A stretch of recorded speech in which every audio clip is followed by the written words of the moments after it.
I have some Happy Mail today. I got all kinds of Happy Mail over the last week or so. This is from Texas Girl 104. Check out her YouTube channel. This is from Leslie, and she sent, I have been complaining about how I don't have enough sheet music, and I'd love to use it, but I hoard it because I don't have enough. Okay, thanks to y'all, thanks to just YouTube in general, I now have sheet music. I'm so excited. Y'all have just totally outfitted me with sheet music for the foreseeable future, and I appreciate that so much. Leslie sent a couple of books, piano books. She sent this one, which is kind of cool. I love the scales. I love when they have the scales and stuff. I don't know why, but I do. I just like the way the notes look. So this very cool book. And then this one, which if I'm not mistaken, I think when I took piano lessons, I used a book that looked sort of like this. Of course, I took lessons 150 years ago, and it lasted about 10 minutes, but I think it was similar to this. So she sent this book, which is also very cool.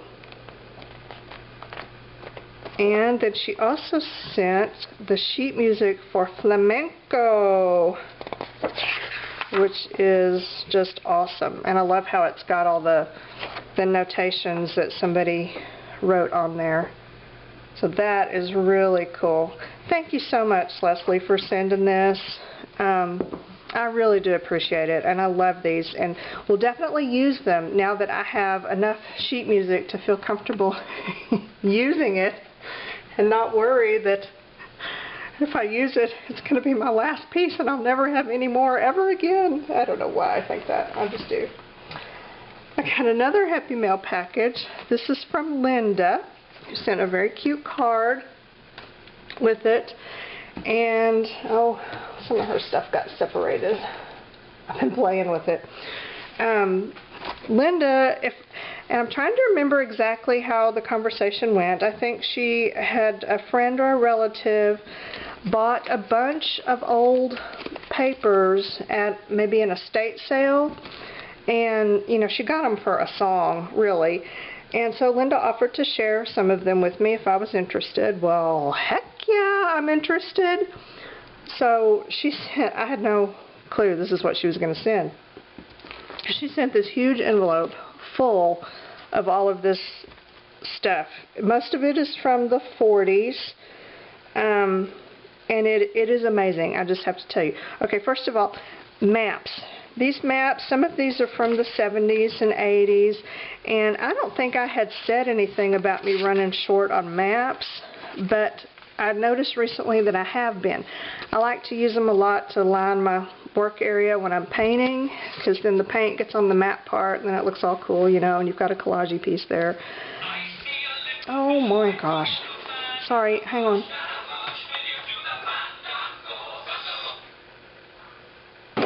My appointment reminder, but I had canceled that appointment and forgot to tell my phone that I canceled. Okay. Anyway, I don't think I mentioned that I needed maps, but I did need them, and she sent them. So, yay, Linda! And I'm good on maps now. So this, you just kind of read my mind there. Those are great. She sent also, okay, check this card out. Can you see this woman? She's got her vacuum cleaner right here, but she's kind of relaxing on the couch, swooning a little bit maybe, and it says, "What's wrong with this picture?"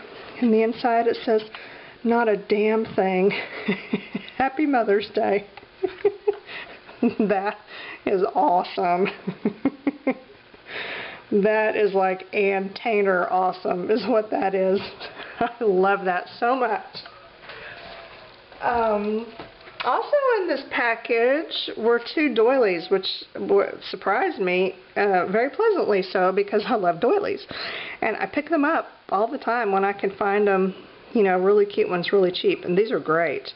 These are very intricate little doilies, and I use them all over my house. I don't know why I don't use them more in my art stuff. I've never really Never really played with them to figure out the best way to use them. You know, paper doilies, sure, but these yarn fabric, what am I trying to say, thread ones, I never have. So I really need to do that, and these are beautiful. Thank you, Linda.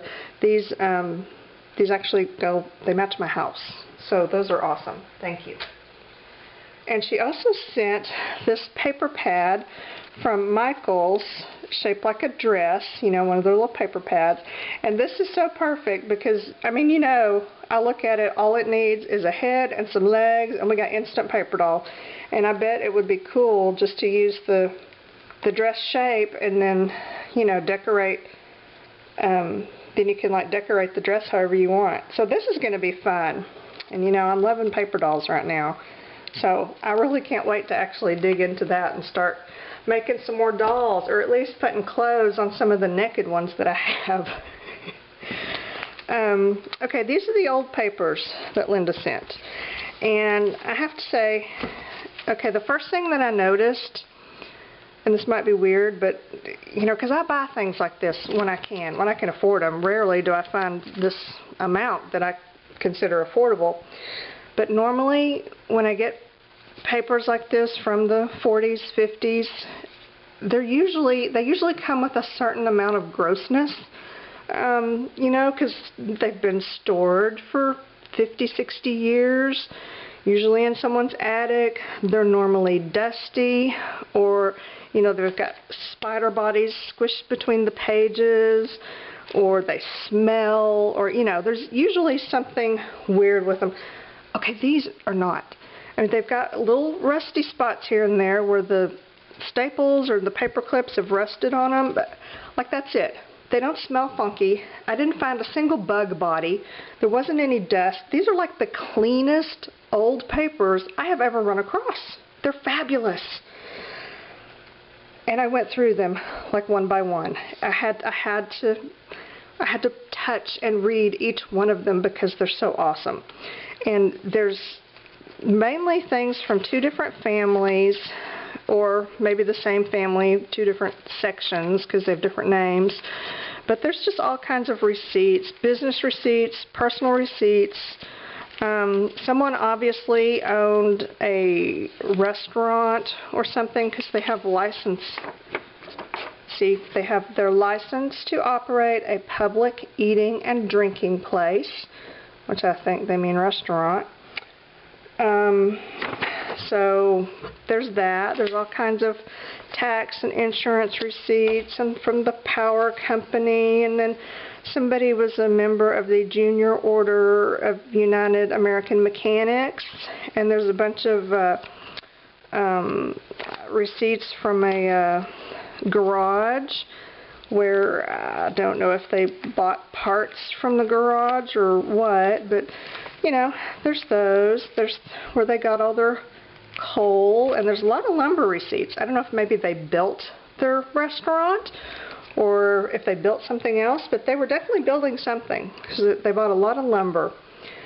The really cool thing about this, well, one of the really cool things about this is that most of the receipts are from Pennsylvania, and they are from the Scranton, Wilkes-Barre area.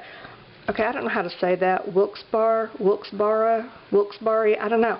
And I even Googled it, and it looks to me like even the people who live there can't agree on how to say it. So if you're from Wilkes-Barre, let me know the correct way to pronounce that, because I've always been curious. But the reason this is so cool is because I still have family in that area, and my grandfather grew up near Scranton. He grew up in Pittston. So it was kind of cool to see all these. There's a bunch of receipts in here from businesses in Pittston. So that was really actually kind of neat. And look, I don't even know what that is, but it just doesn't get any awesomer, I don't think. Coin-operated amusement devices. What, slot machine? I don't know. Vending machine? Who knows? Oh, and this, I've got to Google this. But there's a bunch of receipts for someone's membership to the Independent Order of Odd Fellows. I don't know what's an odd fellow, but by gosh, I can't wait to find out. I don't know if there's some kind of like the Masons or something, but I love that Oddfellows. There's another thing in here that I thought was fascinating, and yeah, of course I can't find it. Oh, handwritten letters. Look at that. I love that. Okay, no, I can't find it. But it was a letter from, oh, here it is. This is from Texaco, you know, the gas station. But back then, it was the Texas company. And this is their letter to their credit card holders that was dated in the early 40s. And it's there's a couple of different letters in here, but one of them talks about how that because of the war, the government requested that Texaco suspend all use of their credit cards that they'd issued to consumers. So they told the consumer that their cards were no longer valid due to the war, which I thought was really cool. And then there's another letter for when they got reinstated. So yeah, this is the one that says the government asked them to discontinue credit card use for the duration of the war, which I thought was just cool. Because not only is it like Texaco history, which speaks to me because my dad was in the oil and gas business from the time I was born, and my husband still is, but then it's also like war memorabilia. Okay, battery issue. So sorry. I've been pulling batteries out of every remote control and mouse in the house to try to get through this, because I have batteries. I ordered them from Amazon, you know, a whole big thing of them, and they should be here like any second now, but they're not here yet. So I don't want to have to go out and buy more batteries when I know I've got those coming, yet I really need them, so I'm just using up all the batteries in the house. So anyway, sorry, that's what that was about. Anyhow, these were my goodies from Linda, and then my fun sheet music from Leslie, Texas Girl 104. Thank you both so very much for taking the time and going through the expense of sending these things to me, and for sharing your goodies with me, because these are awesome, and I love them all and will definitely use them, and I appreciate y'all so much. Thanks again.